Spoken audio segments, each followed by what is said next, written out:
parc de Yellowstone, juin 2019. Un peu avant l'aube, je filme la nature en train de s'éveiller. L'air frais est imprégné d'odeurs de sauge et de fesses de mammifères sauvages. J'entends les hurlements des loups résonner comme par magie d'un bout à l'autre de la vallée. Puis, soudain, j'aperçois un bison solitaire avancer d'un pas lourd dans ma direction. Le mastodonte à la tête laineuse s'immobilise à quelques mètres de moi. Et là, je me demande, va-t-il charger ou poursuivre son chemin ? Le bison semble hésiter. Finalement, il décide de traverser le sentier qui nous sépare à coups de sabots résolus. Je retiens ma respiration. L'animal est tellement proche à présent que je sens l'odeur musquée de sa peau. Je suis à la fois fascinée et pétrifiée. Mais comment déchiffrer sa posture ? Menace ou curiosité ? Cette rencontre, je la raconte dans mon livre « L'âme de l'Amérique ». Elle a bouleversé ma vie. Aujourd'hui, le bison continue d'habiter mes pensées. Qu'essayait-il de me dire ce jour-là ?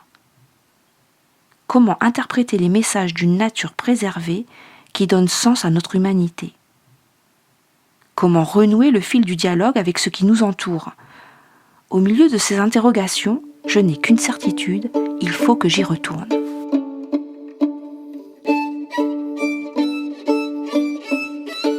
Bienvenue dans Sur la piste du bison, le podcast qui vous entraîne en immersion au cœur des derniers sanctuaires sauvages.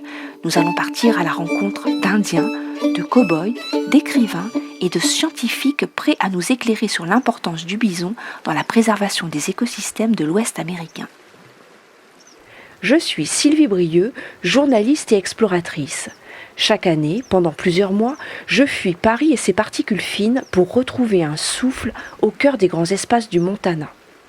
Le Montana, c'est un endroit mythique qui a inspiré des films devenus cultes, comme « Et au milieu coule une rivière » ou encore « L'homme qui murmurait à l'oreille des chevaux ».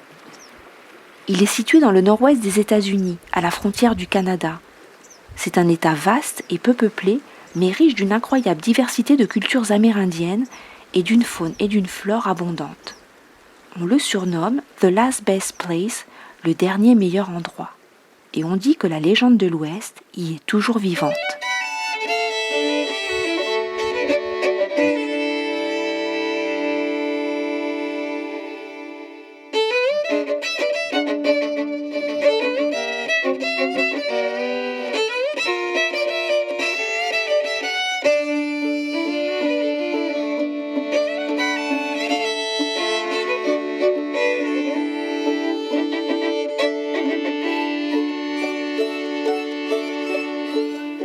Avant l'arrivée des colons, des troupeaux compacts de bisons sauvages sillonnaient le pays par dizaines de millions. Puis, le gouvernement les a exterminés pour contraindre les dernières tribus nomades qui les chassaient à se sédentariser. Partir sur la piste du bison, c'est se confronter à l'histoire d'une disparition et à un passé traumatique, mais c'est aussi et surtout explorer l'histoire d'une renaissance et d'un processus de guérison. Symbole de résistance et de puissance, d'abondance et d'unité, l'animal indomptable est aujourd'hui de retour en Amérique du Nord et avec lui la richesse de la culture et de la spiritualité de la nation du bison, plus connue sous le nom d'Indien Blackfeet.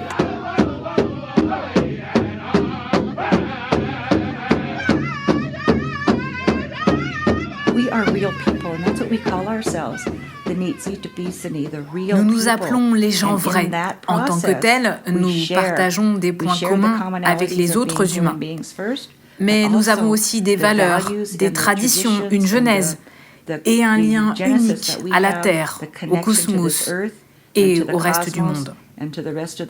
Darnell Rides at the Door est l'une des rares traditionalistes et conteuses membres de la nation Blackfeet.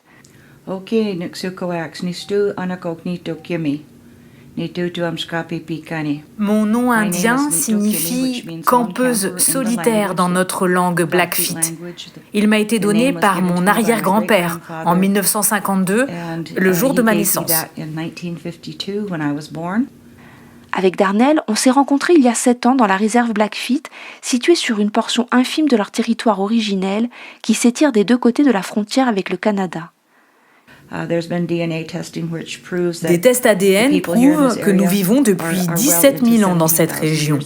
Une région abrupte, auréolée de mystère, où le relief ondoyant des hautes plaines se jette dans une mise en scène spectaculaire au pied des montagnes rocheuses. C'est là que j'envisage de débuter mon enquête et de poursuivre ma quête.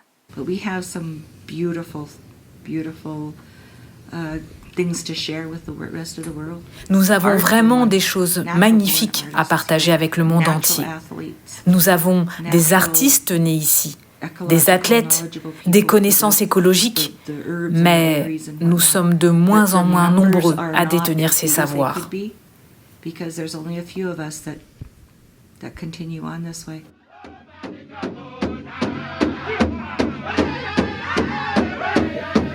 Chaque année, Darnell m'accueille dans sa famille et m'initie avec générosité et patience à la beauté et au mystère de son univers relié à l'esprit du bison et au monde du vivant dans sa diversité.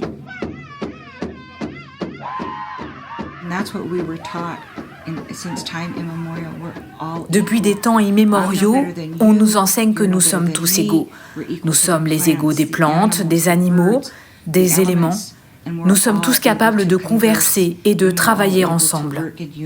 Avec son mari Smokey, descendant d'une longue lignée d'illustres guerriers, Darnell est gardienne de la pipe sacrée du tonnerre, le plus haut niveau de spiritualité au sein de sa communauté.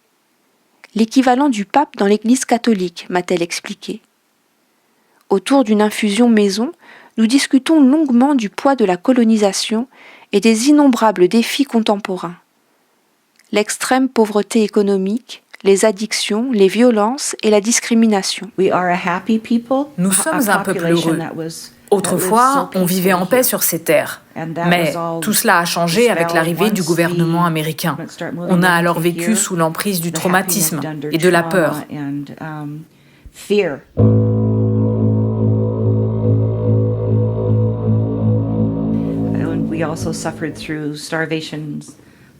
Nous avons survécu aux famines, aux massacres. Nous avons essayé de gérer ces traumatismes. Mais récemment, depuis la Covid, les gens sont brisés. Aujourd'hui, nous devons guérir. On doit s'entraider pour s'en sortir.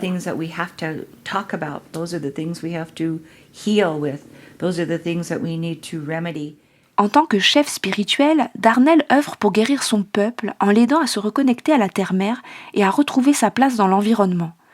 Je lui demande si les Blackfeet sont toujours spirituellement attachés au bison. The fact that the buffalo are coming back is part of the healing process? Oh yes, definitely. Oh oui, la plupart d'entre nous se sentent reliés au bison. Les troupeaux grandissent ici.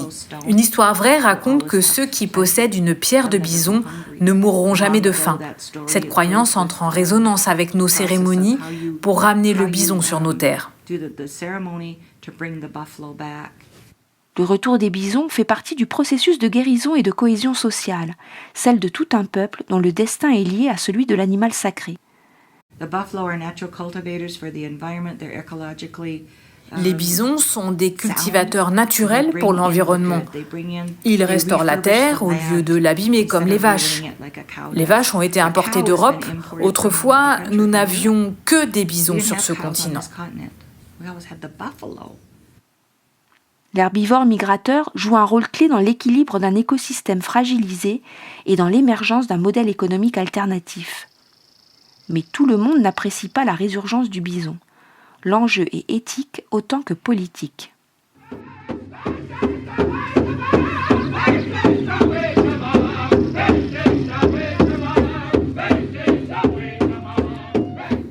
Cette nuit, j'ai encore rêvé de bison. L'appel de l'Ouest et ses promesses se font plus pressants. La neige commence à fondre, les jours rallongent et la période des danses et des chants rituels approche. Darnell m'invite à rejoindre son clan pour participer aux festivités d'été. Mon curseur émotionnel oscille entre exaltation et appréhension. Serais-je à la hauteur de l'honneur qu'elle me fait ? Comment trouver ma juste place dans le respect du protocole et de la sensibilité culturelle ? Quelle part de son mystère le bison va-t-il me révéler ?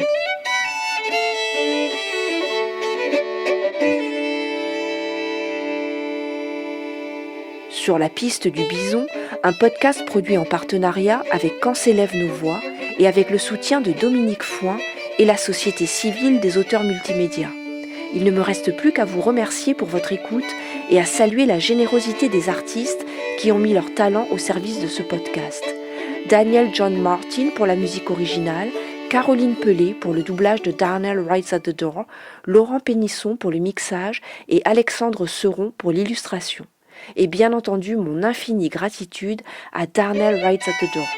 Si vous avez aimé cet épisode, n'hésitez pas à vous abonner pour ne rien manquer des prochaines aventures. À très vite.